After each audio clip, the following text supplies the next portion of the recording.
वृक्षं सर्वे सूतं पौराणिकं खलु ऋषयोज तदेन तत्ता किं वाक्येन वाङ्क्षितं फलं तत्सर्वं चोदमिच्छामः कयस्य महामुने दूतुवाच नार्ते दैव सम्पृष्टो भगवान् कमलापति दुरर्थे यथैवाहं तक्षणस्व समाहितः। बड़ा सुंदर एक कथा आता है इस कलयुग में, विशेषकर इसको सत्यनारायण व्रत कथा कहा गया है। इस पूरे ब्रह्मांड की सबसे पुण्य भूमि है अपने उत्तर प्रदेश में। एक बार भगवान नारायण को पास ऋषि जाते हैं, कहते हैं प्रभु हमें कोई ऐसी जगह बताइए जहाँ पुण्य भूमि हो, जहाँ पाप का लेख मात्र भी ना हो, तिल मात्र ना हो। भगवान ने अपना सुदर्शन चक्र उठाया और छोड़ा, और वो सुदर्शन चक्र भ्रमण करते करते पूरे ब्रह्मांड में जाता है और अपने उत्तर प्रदेश के सीतापुर में नैमिषारण्य क्षेत्र में जाके वो सुदर्शन चक्र गिरता है और गिर के पाताल लोक से होता हुए भगवान के पास जाता है। और उससे जो जल निकला उसको चक्र तीर्थ कहा जाता है। आज भी जाएंगे आप लोग दर्शन करने, वो जल ऐसे ऐसे आज भी निरंतर अनादिकाल से घूमता रहता है। ऐसे नहीं पता चलेगा, कोई फूल वगैरह डालेंगे तो आज ये जहाँ है खड़े रहेंगे, थोड़ी देर बाद में ऐसे घूमते हुए फिर पूरा भ्रमण करते जाने वाला, इसीलिए इसको चक्र तीर्थ कहते हैं। और उसी पुण्य भूमि पे 88,000 सन का सौन का ऋषि, तो 88,000 ऋषि हैं वहीं पे बैठे पुण्य भूमि में, और खूब सुंदर भाव में वहीं पे कथा प्रारंभ होती है। व्यास जी महाराज इसका वर्णन करते हैं। सूत जी इस कथा से करते हैं। सूत जी से पूछते, ऋषि पूछते हैं महा किस प्रथा व्रत अथवा तपस्या से मनोवांछित फल होता है, वह हमें सुनना चाहते हैं, आप कहें। सूत जी कहते हैं देवर्षि नारद जी के पूछे जाने पर भगवान कमलापति में उनसे जैसा कहा उसे मैं कह रहा हूँ, आप लोग सावधान होकर सुने। एक समय योगी नारद जी लोगों के कल्याण की कामना से विधि विधान से भ्रमण करते हुए मृत लोक में आए, और यहाँ उन्होंने अपने कर्म फल के अनुसार नाना योनि में उत्पन्न सभी प्राणियों को अनेक प्रकार के क्लेश भोगते हुए देखा। देखिए, जो भी जीव है अपने कर्मों के अनुसार भोग भोगता है। 3 प्रकार के कर्म होते हैं, एक होता है इस समय, एक संचित, एक प्रारब्ध, एक जो इस समय प्रेजेंट टाइप में चल रहा है। आप जैसा कर्म करेंगे वो आपका संचित होगा, वो संचित आगे जाके आपको प्राप्त होगा, और जैसा आप संचित कर्म किए रहेंगे वैसा आप भोग भोगेंगे। तो आने वाले समय में आज के कर्म को आप भोगते हैं, यानी जब भोगेंगे तो प्रारब्ध में जो किया हुआ कार्य है वो आप भोग रहे हैं। तो प्रारब्ध में अपने अनुसार कर्म, अगर कोई अच्छा काम करेगा तो अच्छा कर्म करेगा, अच्छा फल मिलेगा। बुरा कर्म करेगा तो रोग इत्यादि दुनिया भर के संसाधन वगैरह आ जाते। जाने अनजाने में ऐसा कोई जीव नहीं है जो पाप जिससे ना हो। मनसा वाचा कर्मणा, सबको पापी ये शरीर होता है, अगर ना रहे तो भगवान बन जाए। तो अपने अनुसार अपनी गति, कुछ लोग ज़्यादा पाप करते हैं, थोड़ा सा पीड़ा होता है उसी में निकल लेते हैं, अकाल मृत्यु हो जाती है। कुछ थोड़ा बहुत रहते हैं दुख क्लेश भोगते हुए और फिर प्रार्थना करते हैं प्रभु जो गलती हुआ अब कोई गलती नहीं करेंगे। तो ऐसी कामना करते हुए अपने दुखों को भोगते हुए नारद जी वहाँ पे देखते हैं। नारद जी कहते हैं इन दुखों को देखते हुए भगवान विष्णु को लोक में गए। वहाँ 4 भुजा और शंख चक्र गदा पद्म धारण किए हुए भगवान शुक्ल वर्ण तथा नारायण का दर्शन कर देवादिदेव की स्तुति करते हैं। नारद जी बोले, हे वाणी और मन के परे स्वरूप वाले अनंत शक्ति सम्मत आदि मध्य और अंत से रहित निर्गुण और सकल कल्याण में गुणगणों से संपन्न स्थावर जंगमाम जम निखिल सुविष्टि प्रकार कारण भूत तथा भक्ति को पीड़ा नष्ट करने वाले परमात्मा आपको नमस्कार। स्तुति सुनकर भगवान विष्णु ने नारद जी से कहा, आप किस प्रयोजन से आए हैं, आप अपना प्रयोजन बताइए। नारद जी कहते हैं, मृत्यु लोक में अपने पापों के कर्मों को विभिन्न योनियों में उत्पन्न सभी लोग बहुत प्रकार से दुख भोग रहे हैं। क्या कोई ऐसा नहीं है जिससे उनका कष्ट दूर हो? संसार के ऊपर अनुग्रह करने की इच्छा से भगवान बड़े प्रसन्न होते हैं। कहते हैं आपने बड़ा उत्तम प्रश्न पूछा है, जगत कल्याण के लिए आपको बताता हूँ, सुने। मृत्युलोक में दुर्लभ भगवान सत्यनारायण का एक महान पुण्य व्रत है। आपके स्नेह के कारण इस समय मैं उसे कहता हूँ। अच्छी प्रकार विधि विधान के प्रकार सत्यनारायण व्रत करने से मनुष्य शीघ्र ही सुख प्रस्तुत परलोक में मोक्ष प्राप्त कर सकता है। भगवान की ऐसी वाणी सुनकर नारद जी ने कहा, प्रभु इस व्रत को करने का फल क्या है, इसका विधान क्या है, इस व्रत को किसने किया, कब इसे करना चाहिए, ये विस्तार पूर्वक बताइए। भगवान कहते हैं, ये सत्यनारायण व्रत दुख शोक आदि का शमन करने वाला, धन दान की वृद्धि करने वाला, सौभाग्य और संतान देने वाला तथा सर्वत्र विजय प्रदान करने वाला है।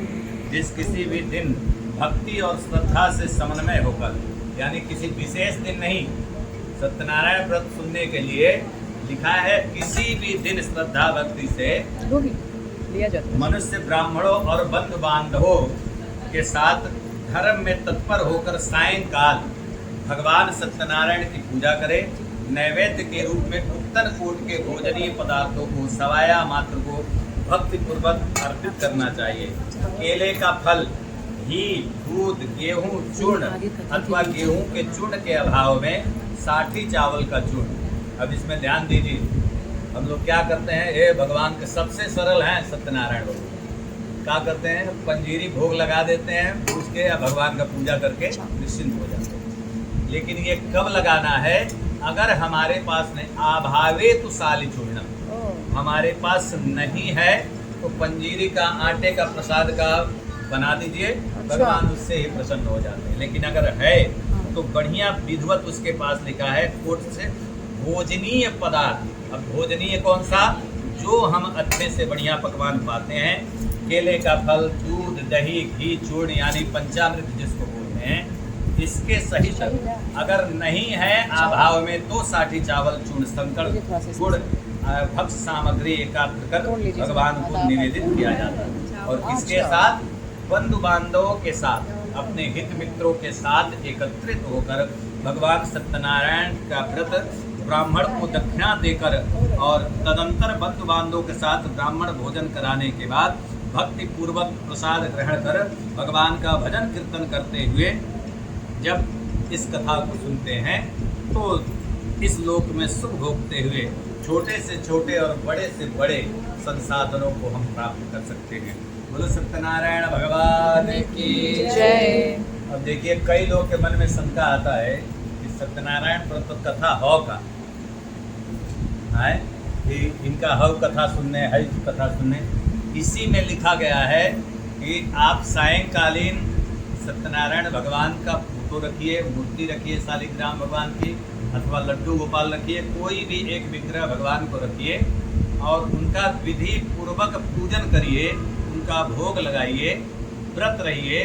रात्रि को शयन नहीं करना चाहिए, भजन करना चाहिए, कीर्तन करना चाहिए और खूब करते हुए हवन इत्यादि करने के बाद ब्राह्मण भोजन 3 हीनों पे गौ दहन इत्यादि करते हुए तब जाके हवन करते हैं।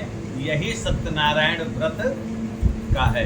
जैसे हम लोग मंगलवार व्रत रहते हैं, रविवार व्रत रहते हैं, तो कैसे रहते हैं, उसी तरह से ये सत्यनारायण व्रत है।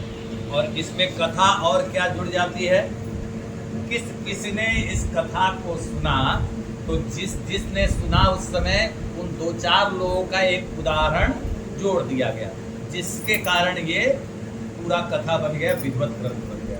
नहीं तो सत्यनारायण व्रत है, व्रत किया जाता है। उसके साथ कौन कौन ने कथा सुना, तो भगवान की कथा सुननी चाहिए, इसीलिए इसके सत्यनारायण व्रत और कथा कहा जाता है। और किसी में हम लोग व्रत कथा नहीं कहते। जैसे माता जी का है, हम लोग कहते हैं नवरात्र व्रत, और लेकिन जब पाठ करेंगे तो नवरात्र का पाठ करते हैं। भागवत करते हैं तो भागवत जी का पाठ करते हैं, व्रत नहीं लिखा जाता है।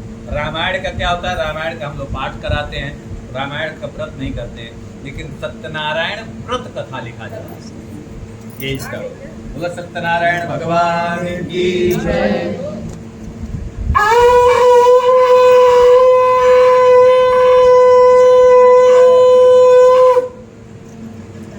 गोविंद मेरो है, गोपाल मेरो है, गोविंद गोविंद मेरो है, गोपाल मेरो है। श्री बांके बिहारी नंद लाल मेरो है, श्री बांके बिहारी नंद लाल मेरो है। गोविंद मेरो है, गोपाल मेरो है, गोविंद मेरो है, गोपाल मेरो है। बोलो सत्यनारायण भगवान की जय। सुदुवाच। सत्यनारायण व्रत कथा में एक बड़ा रमणीक काशी नामक नगर था और एक पंडित जी थे, बड़े निर्धन, अपने कर्म से पतित हो गए थे, अपने कर्म को कर नहीं रहे थे और जिससे उनको बड़ा कष्ट प्राप्त होता। एक दिन भगवान उनके दुख को दूर करने के लिए वृद्ध ब्राह्मण का रूप धारण करके उनके सम्मुख पहुंचते हैं। हे विप्र, तुम उनका भगवान सत्यनारायण का पूजन क्यों नहीं करते हो? उतना इससे करने से क्या होगा? बोले तुम्हारे सभी दुखों से तुम मुक्त हो जाओगे। व्रत के विधान को ब्राह्मण को यथापूर्वक बताकर वृद्ध ब्राह्मण रूपधारी भगवान सत्यनारायण वहीं अंतर ध्यान हो गए। वृद्ध ब्राह्मण ने जैसे कहा, इस व्रत को अच्छी प्रकार से वैसे ही करूंगा, यह सोचते हुए उस ब्राह्मण को रात में नींद नहीं आई। तदंतर प्रातः काल उठकर सत्यनारायण का व्रत करूंगा, ऐसा मन में संकल्प करके वो ब्राह्मण भिक्षा के लिए चल पड़ा। उस व्रत के प्रभाव से श्रेष्ठ ब्राह्मण सभी दुखों से मुक्त होकर समस्त संपत्तियों को संपन्न हो जाता है। उस दिन से लेकर प्रत्येक महीने वो गया, उस दिन इतना धन पाया, भिक्षा इत्यादि में धन इत्यादि, वो सब भिक्षा को एकत्रित करके, धन को एकत्रित करके और भगवान का विधि पूर्वक वो सत्यनारायण व्रत का करा और हर महीने करने लगा। पृथ्वी पर भी कोई मनुष्य सत्यनारायण का व्रत करता है, करेगा, उसी समय उसके समस्त दुख नष्ट हो जाएंगे। हे ब्राह्मणों, इस प्रकार भगवान नारायण ने महात्मा नारद जी से जो कुछ कहा, मैं आप लोगों को कह रहा हूँ। ऋषि कहते हैं, इस पृथ्वी पर उस ब्राह्मण से सुने उस व्रत को किसने किया, ये मैं सुनना चाहता हूँ। सूत जी कहते हैं, एक बार एक द्विश्रेष्ठ अपनी धन संपत्ति के अनुसार बंधु बांधवों से बढ़िया पूजन कर रहे थे। इसी बीच एक गड़हारा वहां आया, लकड़ी बाहर रखकर ब्राह्मण के घर गया। प्यास से व्याकुल उस ब्राह्मण के व्रत करता हुआ देख प्रणाम करके उससे बोला, प्रभु आप ये क्या कर रहे हैं? वो ब्राह्मण बोला, मैं सत्यनारायण भगवान का पूजन कर रहा हूँ। बोला, इसका क्या प्रभाव होता है? बोले, इन्हीं भगवान की कृपा से मैं आज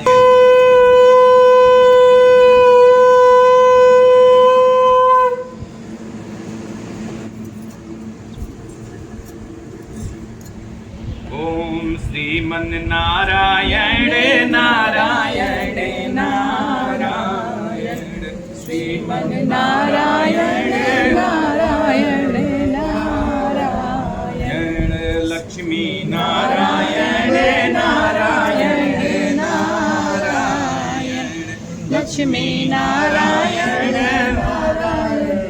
नारायण, सत्यनारायण कीजिए। अभी तो लाइट कैसे आ रहा था? अब देखो सही आ रहा है, पापा का, आंटी लोग आ रही, सब कोई आ रहा है।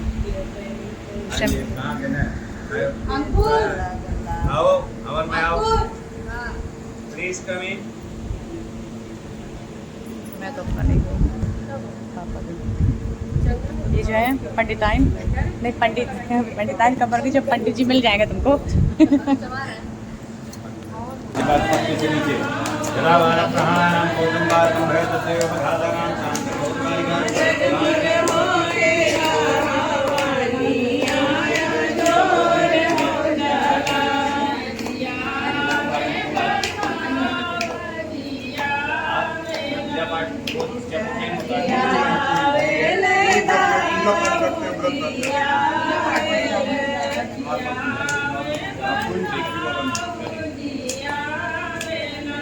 स्वाहा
दुख मिटे जावे, वाके घर रिद्धि सिद्धि आवे, वाके मंगल हो जावे।